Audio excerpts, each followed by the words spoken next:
की भी सत्राजित के सत्यभामा के एक बार मान का मर्दन करने के लिए ठाकुर जी बोले हम तो देखो पति हैं, हम तो कुछ ज्यादा कह नहीं सकते। सत्यभामा जी को अपने रूप की बड़ी गर्विष्ठता, अपने रूप का बड़ा अहंकार कि मैं बहुत सुंदर हूं। और निश्चित है भगवान की 16,108 पटरानियों में सबसे ज्यादा सुंदर रूप से यदि कोई है तो वो सत्यभामा है। लेकिन बंधुओं, रूप की सुंदरता कुछ ही दिन बढ़िया लगती है, स्वभाव की सुंदरता निरंतर बढ़िया लगती है। श्री रुक्मणी जी स्वभाव से सुंदर है। रूप की ऐसी सुंदरता सत्यभामा जी के भीतर, अपने रूप के आगे वो किसी को नहीं समझते। ठाकुर जी के निज 3 पार्षदों को अभिमान हो गया। सबसे पहले तो श्री सुदर्शन जी, उनको अभिमान हुआ कि हमसे ज्यादा शक्तिशाली दुनिया में कोई नहीं। दूसरा अभिमान गरुण जी को हुआ कि हमसे तेज कोई नहीं चल सकता। और तीसरा अभिमान भगवान की पटरानी सत्यभामा को हुआ कि हमसे सुंदर कोई नहीं। और तीनों के मान का हनन करने के लिए ठाकुर जी ने हनुमान जी को बुलाया। जो मान का हनन करे, जो अभिमान दूर करे, वो श्री हनुमान जी। भगवान ने स्मरण किया, बोले देखो ये तीनों हमारे इतने सन्निकट रहते हैं कि हम कितना भी कहें सुनते नहीं। ये बात निश्चित है बंधुओं, आप जब जिसके बहुत सामीप्य में रहने लग जाते हो ना, वो आपकी गलती सुधारने का प्रयास करेगा तो भी नहीं सुधरोगे आप, क्योंकि अति सामीप्य में दोष होता है। कोई बाहर का व्यक्ति आकर के टोकेगा, समझाएगा, तभी सुधर पाओगे आप। ये प्रमाण है। ठाकुर जी बोले हम हैं तो द्वारिकाधीश, लेकिन अब इन तीनों को हम समझा नहीं सकते, समझते हैं नहीं। इसलिए अब किसी को ऐसे को बुलाया जाए जो इनके मान का हनन करे, इनके अभिमान को दूर करे।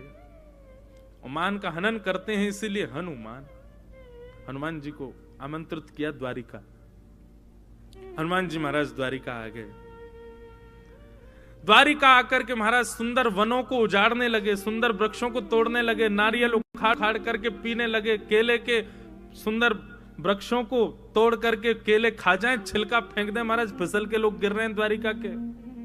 और कोई रोकने टोकने जावे तो वृक्ष उठा के फेंक दें हनुमान जी उसके ऊपर। सब दौड़े दौड़े गए स्वधर्मा सभा में। हे द्वारिकाधीश, एक बानर घुस आया है द्वारिका में, पूरी द्वारिका उजाड़ दी है उसने, आप कृपा करो।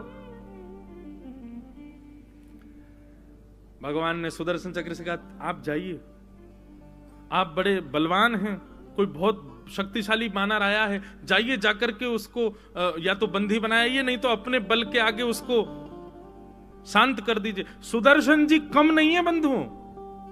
सुदर्शन जी यदि अपने पे आ जाएं तो एक क्षण के अंदर पूरे समुद्र को सुखा सकते हैं, इतना तेज है सुदर्शन जी में। उनको सामान्य मत समझिए, ठाकुर जी के सुदर्शन सामान्य नहीं है।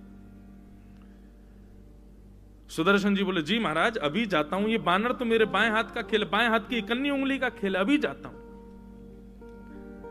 सुदर्शन जी महाराज जैसे ही गए, बोलो गंगा मैया की जय। परम वीतराग, परम भगवत निष्ठ, परम विद्वान हरिद्वार से हमारे मध्य पधारे हैं, परम पूजनीय प्रातः स्मरणीय स्वामी श्री विवेकानंद जी महाराज। सब लोग करतल ध्वनि से महाराज जी का स्वागत करें। बोलो द्वारिकाधीश की, गंगा मैया की जय। जय हो विराजो महाराज। जय श्री कृष्ण महाराज। गंगा मैया तुम्हारी जय जय हो, गंगा मैया तुम्हारी जय जय हो, गंगा मैया तुम्हारी जय जय हो, मैया तुम्हारी जय जय हो, विष्णुपदी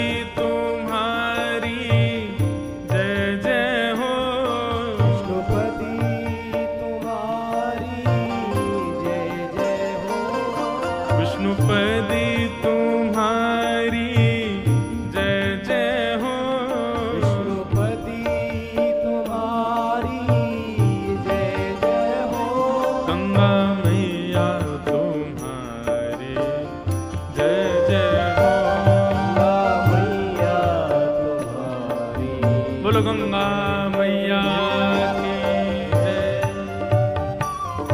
देखो, हम ब्रजवासी यहाँ आए तो गोमती जी में यमुना जी का संगम हो गया, तो गोमती यमुना समुद्र संगम। लेकिन आज हरिद्वार से महाराज जी पधारे हैं तो कहीं ना कहीं आपके संपूर्ण अंग में कहीं तो गंगा जी अवस्थित हैं। आप हरिद्वार में रहते हैं और संपूर्ण जीवन गंगा जी के तट पर व्यतीत हरिद्वार भगवत धाम में हुआ है, तो निश्चित है कि पूरे तन का निर्माण गंगा जल से ही हुआ है। तो महाराज जी यहां पर जितने क्षण भी विराजमान रहेंगे मानो गंगा जी का गोमती जी में मिलकर के समुद्र संगम। देखो यहाँ पे तीर्थराज प्रकट हो गया है हमारे ब्रज द्वारिका मिलन महोत्सव में। अभी कहां से वैष्णव संत जन पधारेंगे, उतना आनंद होता रहेगा। तो मैं क्या निवेदन कर रहा था, सुदर्शन जी को भेजा ठाकुर जी ने, जाओ एक बानर घुस आया है। पहले सुदर्शन जी बोले भगवान किसी और को भेज दो ना, इतने छोटे से काम के लिए मैं क्यों दिख रहा हूं आपको। भगवान बोले तुम ही जाओ। आज्ञा मान करके सुदर्शन जी ऐसे जा रहे थे जैसे उनके लायक ये काम ही नहीं है, जबरदस्ती ठाकुर जी भेज रहे। सुदर्शन जी जैसे कि कहां है भाई बानर, बोले वो बैठा, वो वन उजाड़ रहा है पूरी द्वारिका के सुंदर वन को। सुदर्शन जी ने जैसे प्रवेश किया, बोले इसके लिए तो एक अणु मात्र तेज ही काफी है। एक अणु तेज भी, 1% तेज भी सुदर्शन जी का इतना तेज है कि उसके सामने सूर्य भी फीका है। उन्होंने 1% अपने एक अणु तेज को प्रकट करके जैसे ही हनुमान जी पर आक्रमण किया, हनुमान जी बोले कहां क्या चमक रहा भाई, बड़ा डिस्टर्ब कर रहा हमको खाने पीने में। पकड़ करके सुदर्शन जी को ऐसे कांख में दबा लिया। सुदर्शन जी महाराज की जीभ बाहर निकल आई, बोले जे भाई क्या खूब जोर लगा लिए, 100 के 100 अणु तेज प्रकट कर दिया, लेकिन हनुमान जी के बाम से नहीं निकल पाए। शाम हो गई, सुदर्शन जी नहीं आए। द्वारिका के लोग गए स्वधर्मा सभा में, हे द्वारिकाधीश, बोले बानर ने पूरी द्वारिका उजाड़ दी है, पहले तो वन में ही था, अब तो घरों को तोड़ रहा है। भगवान बोले हमने सुदर्शन जी को भेजा था, वो कहां गए। बोले पता ही नहीं है, आते पते नहीं है, बस एक क्षण के लिए उनका तेज दिखा पर अंतर ध्यान हो गए, कहां गए किसी को नहीं पता। भगवान बोले सुदर्शन जी, तभी भगवान ने कहा गरुण जी आप जाओ, आप देख के आओ और सुनो। हमें तो लगता है सुदर्शन जी के वश में ना आने की सामर्थ्य केवल हनुमान जी में है, कहीं वानर के रूप में हनुमान जी तो नहीं आए। आप इनको तुरंत जाकर के बोल के आओ कि शीघ्रातिशीघ्र मेरे पास आवे। गरुण जी बोले भगवान शीघ्रातिशीघ्र शब्द प्रयोग करने की आवश्यकता नहीं, आपको पता नहीं मेरी गति कितनी तेज है, मन से भी तेज चलता हूं मैं, आप शीघ्रातिशीघ्र क्यों करें। ठाकुर जी बोले भाई हमको पता है कि वो हनुमान जी ही हैं और उनको अभी बुलाना बहुत जरूरी है, पूरी द्वारिका उजाड़ देंगे, बढ़िया उनसे कहना कि भोजन प्रसादी की व्यवस्था है, शीघ्रातिशीघ्र आए। गरुण जी बोले फिर आप बोल रहे हो शीघ्रातिशीघ्र, मत कहिए भगवान, अभी जाता हूं, अभी आया। जाओ। गरुण जी महाराज पहुंचे, हनुमान जी बैठे थे, केला खा रहे थे। गरुण जी ने आके प्रणाम किया, जय हो हनुमंत लाल, आइए आइए आइए। बोले वो हमारे सुदर्शन जी आए थे आपके पास, कहां हैं बेचारे। हनुमान जी ने अपनी बाम उठाई तो नीचे गिर पड़े। बोले जय रे, ये हमको बहुत परेशान कर रहे थे इसलिए हमने उनको बाम में भर लिया। बोले आपका इतना प्रताप है महाराज जी कि आपने सुदर्शन जी को बाम में भर लिया। गरुण जी ने बेचारे सुदर्शन जी उठाए, हृदय से लगाए, बोले चलो सुदर्शन जी। बोले मेरे तो प्राण निकलने वाले थे, आप थोड़ी बहुत देर नहीं आते तो सुदर्शन जी वैकुंठ ही पहुंच जाते। गरुण जी महाराज बोले भगवान आप द्वारिका धाम पधारे हैं, राघवेंद्र सरकार श्री कृष्ण रूप में द्वारिका में विराज रहे हैं, द्वापर चल रहा है, आपकी प्रतीक्षा में बैठे हैं, जल्दी पधारिए। हनुमान जी बोले आप पहुंचो, आपके पहुंचने से पहले पहुंच जाऊंगा। गरुण जी बोले क्या बताएं मां, भगवान कहते हैं शीघ्रातिशीघ्र, जे कह रहे हैं मुझसे पहले। अरे इनको पता नहीं है किसी को भी मेरी गति कितनी है, मैं मन से भी तेज चलता हूं। गरुण जी बोले नहीं मैं आपको लेने ही आया हूं, संगी चल दो, अभी पहुंचा दूंगा, आप पता नहीं कितनी देर में आओगे। बोले देर नहीं भाई, तुम पहुंचो, तुमसे पहले पहुंच जाएंगे हम। गरुण जी बोले ठीक है। जैसे गरुण जी उस बगीचे से निकले द्वारिकाधीश की सुधर्मा सभा के लिए, सुधर्मा स्वभाव में जाकर के गरुण जी कहना चाहते थे कि द्वारिकाधीश वे आ रहे हैं। ऐसा कहना चाहते ही थे कि भीतर जाके देखा तो द्वारिकाधीश के चरणों में श्री हनुमान जी महाराज बैठे, गरुण जी से भी पहले। पहला मान दूर हुआ श्री सुदर्शन जी का, दूसरा मान दूर हुआ श्री गरुण जी का, अब तीसरा मान क्या? सत्यभामा। हनुमान जी जब से आए तब से खड़े हैं और नेत्रों में अविरल अश्रुधार। भगवान बोले हनुमान जी समीप आ जाओ, पास आ जाओ, बैठ जाओ भैया, हृदय से लग जाओ। बोले नहीं, पहले मैं आपको प्रणाम करूंगा फिर हृदय से लगूंगा। ठाकुर जी बोले तो कर लो प्रणाम, तुमको आए हुए इतनी देर हो गई, ना प्रणाम कर रहे हो ना हृदय से लग रहे हो, बस रोए जा रहे हो। बोले प्रणाम अकेले ठाकुर जी को नहीं करता ना मैं, जब से आप वन से लौट करके आए हैं तब से मैंने प्रण लिया है कि जब तक जनक सुता जानकी जी आपके बगल में नहीं होंगी तब तक मैं प्रणाम नहीं करूंगा, पहले जानकी जी को बैठाओ। भगवान बोले जानकी जी ठीक है प्रतीक्षा करो, हम अभी आते हैं। भगवान गए, तुरंत अपनी सारी पटरानियों को बुलाया, अष्ट पटरानियों को, कहा कि भाई देखो हनुमान जी आए हैं। वो हनुमान जी तब तक प्रणाम नहीं करेंगे जब तक हमारे बगल में जानकी जी नहीं आएंगी। आप सब लोग आपस में निष्कर्ष कर लो कि जानकी जी के रूप में मेरे बगल में कौन बैठेगा, जो बैठेगा उसी के बाद ही हनुमान जी प्रणाम करेंगे। और ये बात विचार कर लेना, जानकी जी जैसा सौंदर्य, जानकी जी जैसी सौम्यता, जानकी जी जैसी मधुरता वो होनी चाहिए। अब चर्चा तो बहुत दूर की बात, सत्यभामा जी ने पहले हाथ उठा दिया, बोले महाराज ये तो कहने की बात नहीं है, पूरी द्वारिका जानती, मुझसे ज्यादा सुंदर कोई नहीं है। ये सब भी राजी हैं इस बात में, मैं आती हूं जानकी जी के रूप में। भगवान बोले पधारो। रुक्मणी जी भी मंद मंद मुस्कुरा रही थी, रुक्मणी जी तो जानकी जी हैं, लेकिन कह रही ठीक है कोई नहीं, इनको भी होने दो, मान ही तो दूर करना है। और महाराज आज वैसे तो सुंदर है सत्यभामा, लेकिन आज और सुंदर श्रृंगार किया। हनुमान जी महाराज खड़े हैं प्रतीक्षा में, नेत्रों से विरल अश्रुधार। जानकी जी को बुलाओ, जानकी जी को बुलाओ। नेत्र बंद करके खड़े थे, द्वारिकाधीश के बगल में आकर के परम सुंदर स्वरूप धारण करके श्री सत्यभामा जी आकर के विराजमान हो गए।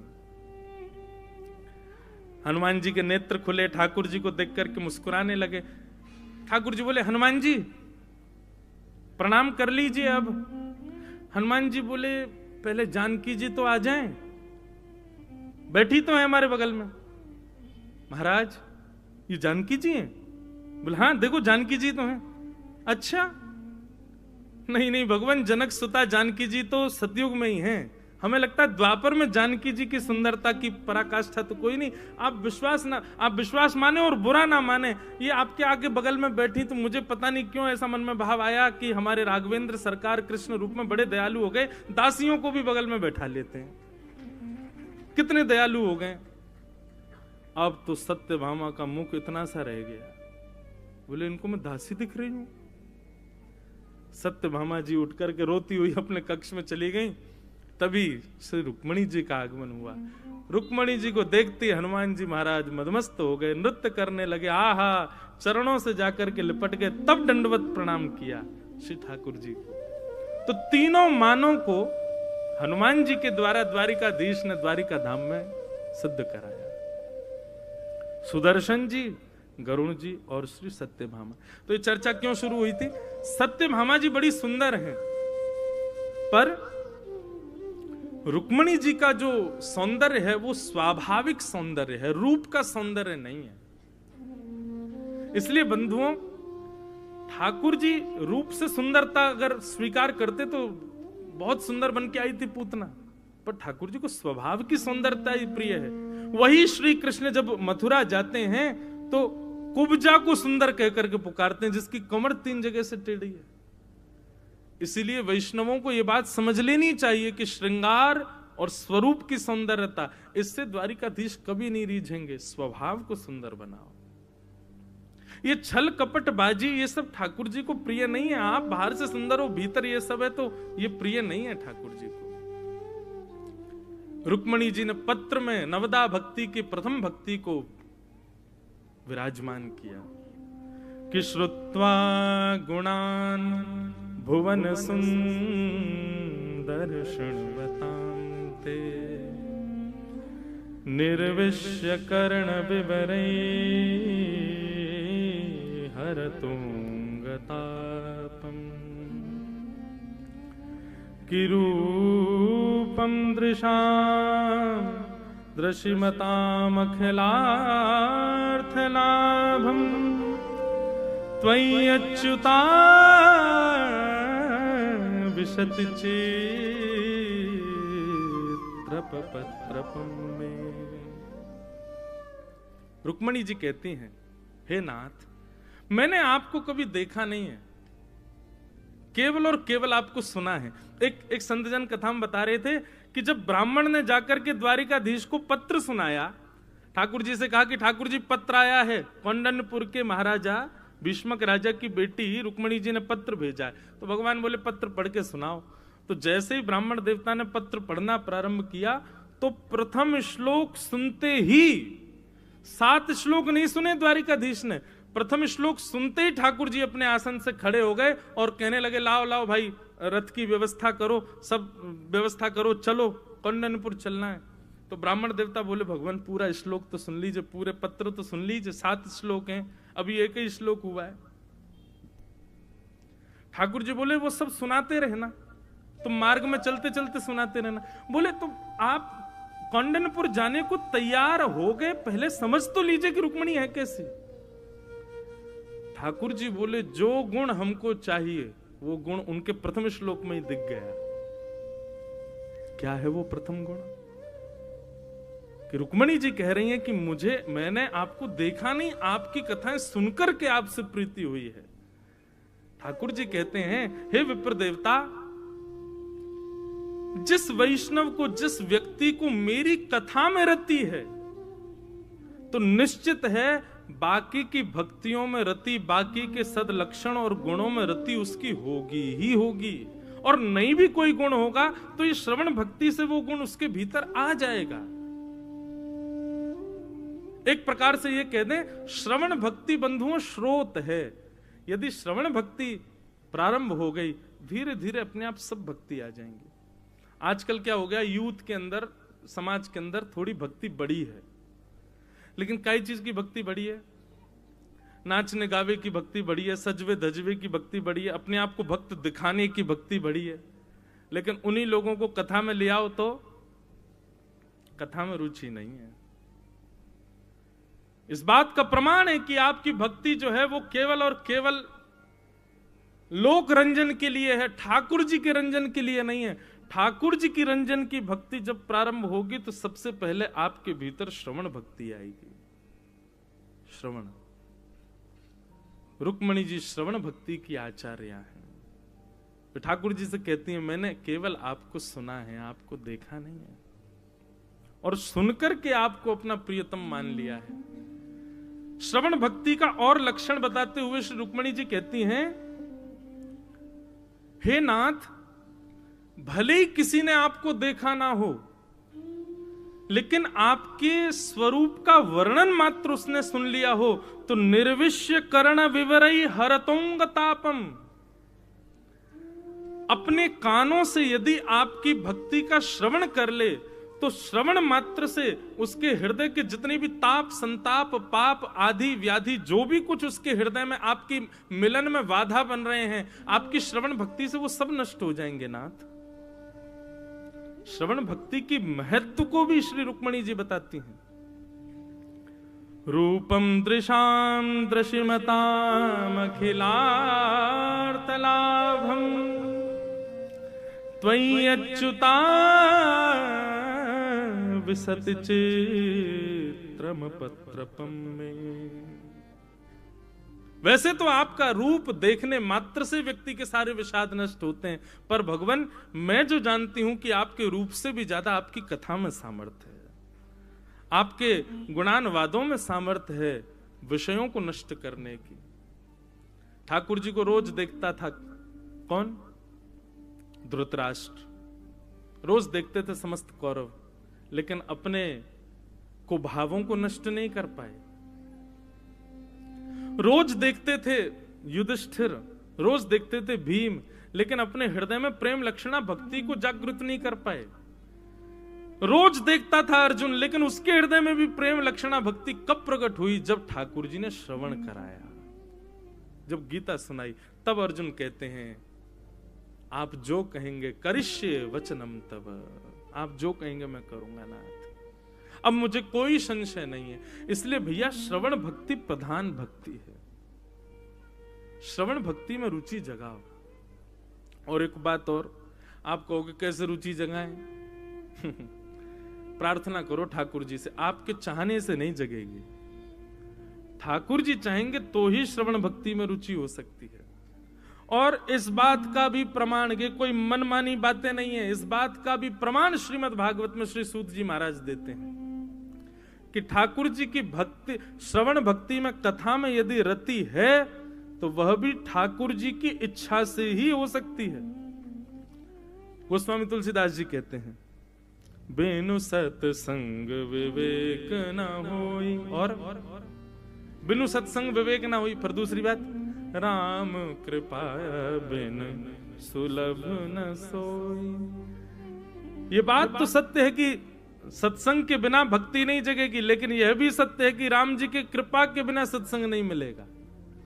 और श्रीमद् भागवत में सूत जी महाराज क्या कहते हैं कि धर्म स्वनिष्ठितः पुंसां विश्वक्सेन कथासु नोत्पादयदधिरतिं श्रम एव हि केवलम्।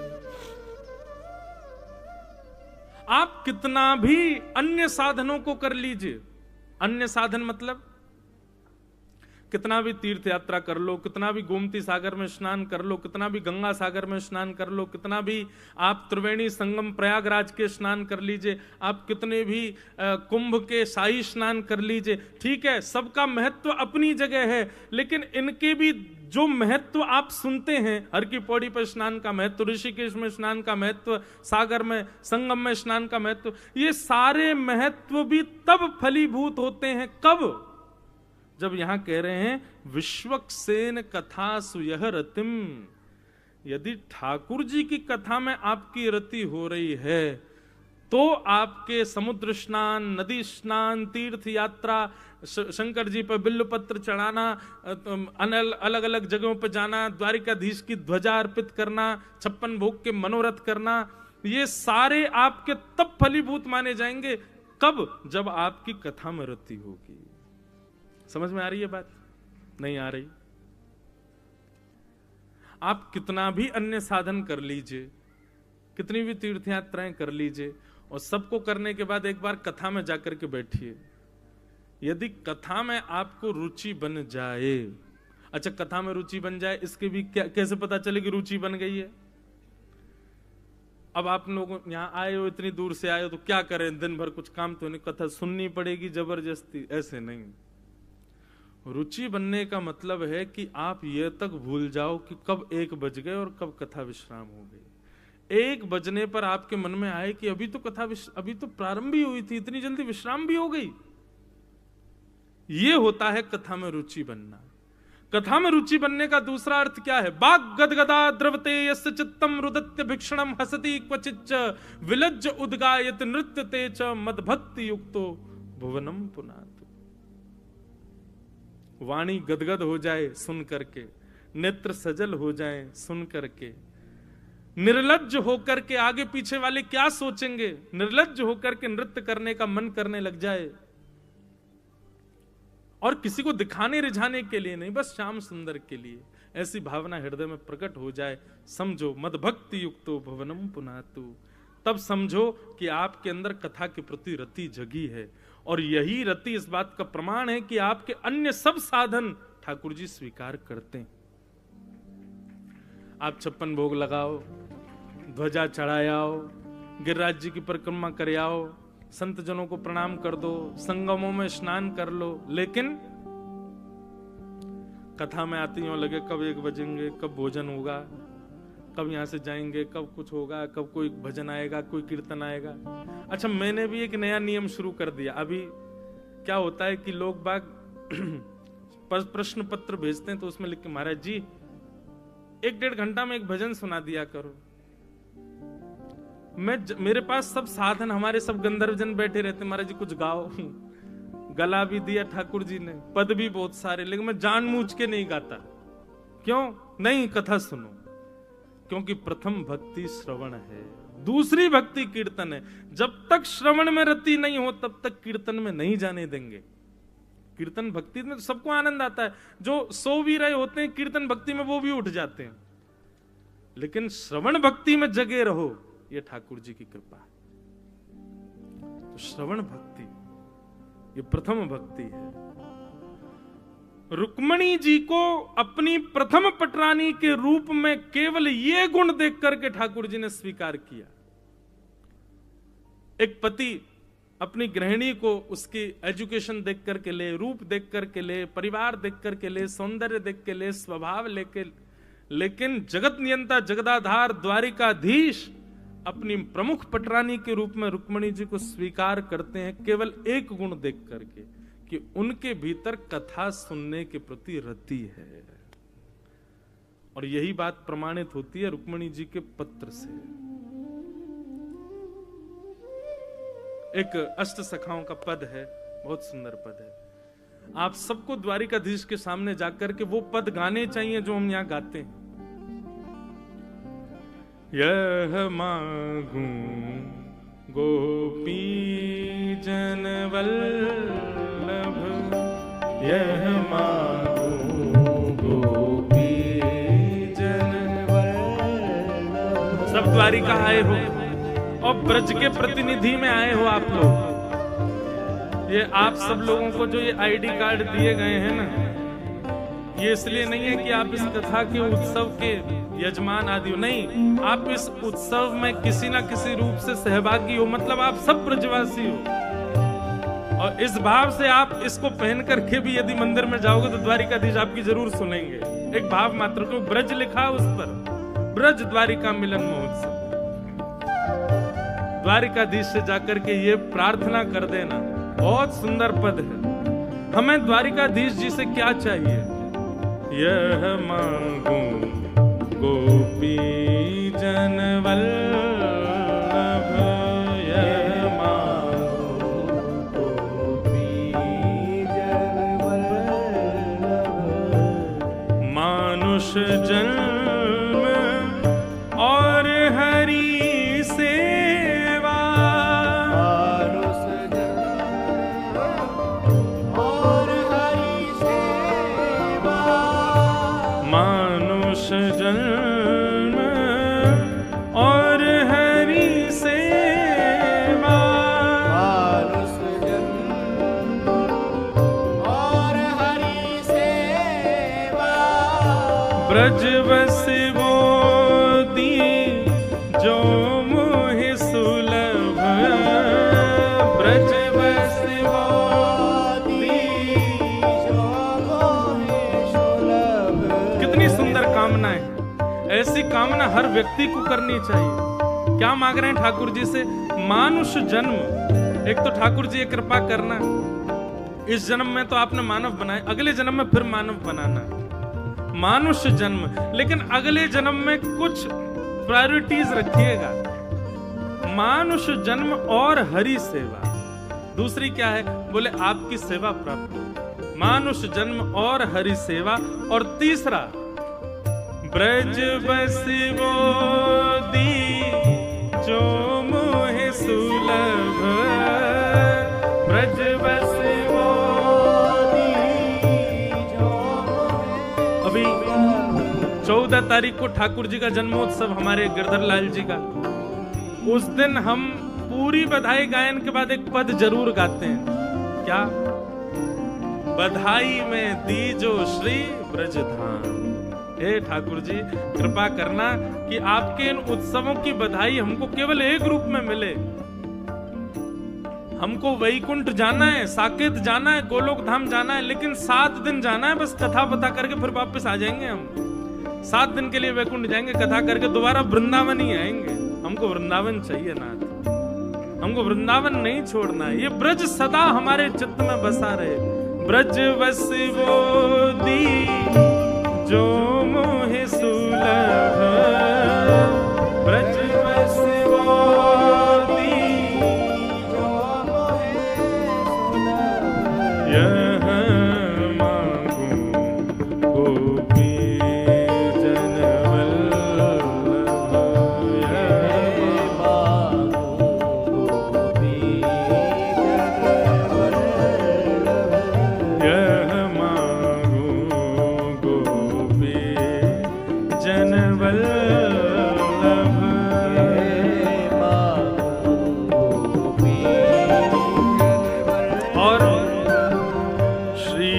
वल्लभ कुल को चेरो, श्री वल्लभ चेरो, श्री रामानुज कुल को चेरो, श्री रामानुज कुल को चेरो, श्री हरिवंश कुल को चेरो, श्री हरिवंश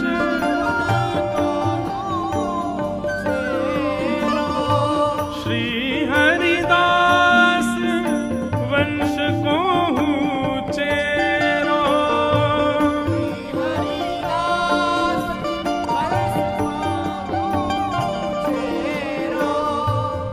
ब्रजवासिन को दास कहाऊं, ब्रजवासिन को दास कहाऊं, हे ब्रजवासिन को दास कहाऊं, ब्रजवासिन को दास कहाऊं,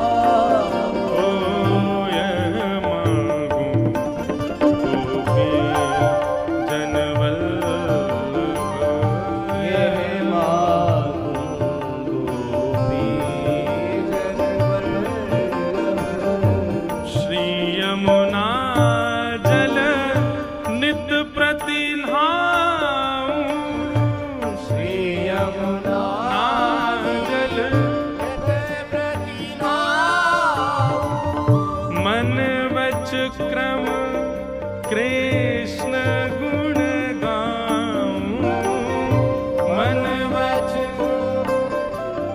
कृष्ण गुण गाऊं, मन वच कर्म कृष्ण गुण गाऊं, मन वच कर्म कृष्ण गुण गाऊं। और ये सब तो मांगते जा रहे हैं हम ठाकुर जी से, और इन सब को पुष्ट कौन करेगा? धन तो बहुत मिल गया, लेकिन लॉकर नहीं है तो छुपाओगे कहां? चोरी हो जाएगा। आपको ब्रज मिल गया, ब्रजवासियों की सेवा मिल गई, यमुना जी का स्नान मिल गया, ठाकुर जी की सेवा मिल गई, ये जितनी भी वस्तु हमने मांगी सब मिल गया, लेकिन लॉकर भी तो चाहिए। और लॉकर क्या है? श्री भागवत श्रवण सुनु नित, श्री भागवत श्रवण सुनो, श्री भागवत श्रवण सुनु नित, भागवत श्रवण सुनो। और फिर इन तज हित कहीं अनत न जाऊं, इन तज हित कहीं अनत न जाऊं, परमानंद दास यह मांगत है, परमानंद दास यह मांगत है, परमानंद दास यह मांगत है, परमानंद दास यह मांगत है। अंतिम पंक्ति तो बहुत ही सुंदर है।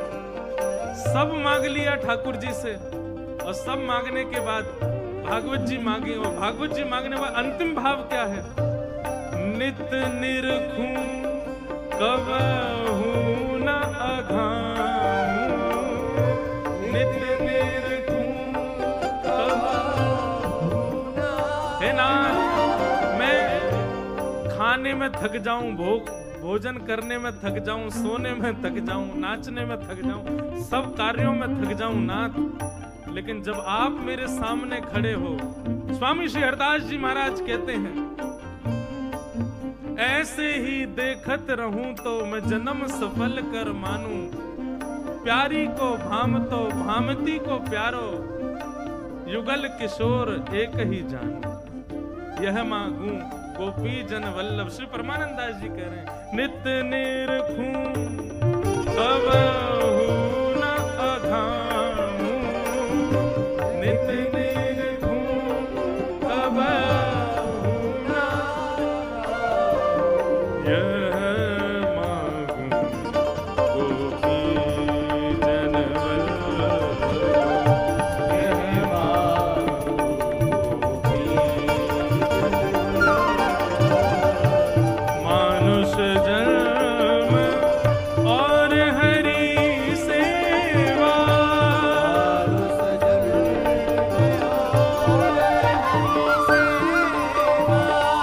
ब्रज बसिवो जो मोहे सुलभ, ब्रज बसिवो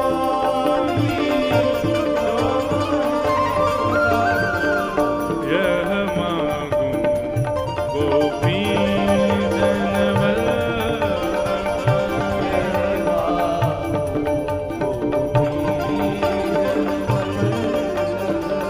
यह मांगू गोपी जन वल्लभ, यह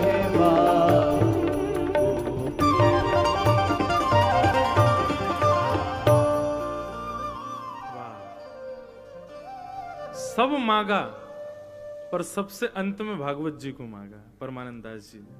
क्यों? क्योंकि वो जानते हैं कि ये सारी भक्तियां जीवन में आएंगी, पर इनको स्थिर तो जीवन में भागवत जी ही कर सकती हैं। बंधुओं, सब, चाहे आप किसी भी संप्रदाय से हो, किसी भी मत से हो, किसी भी भाव से हो, सब जगह भागवत जी प्रधान है, कथा प्रधान है। कथा की प्रधानता इसलिए विशेष है क्योंकि जैसा कि अभी एक भाव आया ना, हम कथा सोच के नहीं करता, मैं जो मन में भाव आता बोल देता हूं।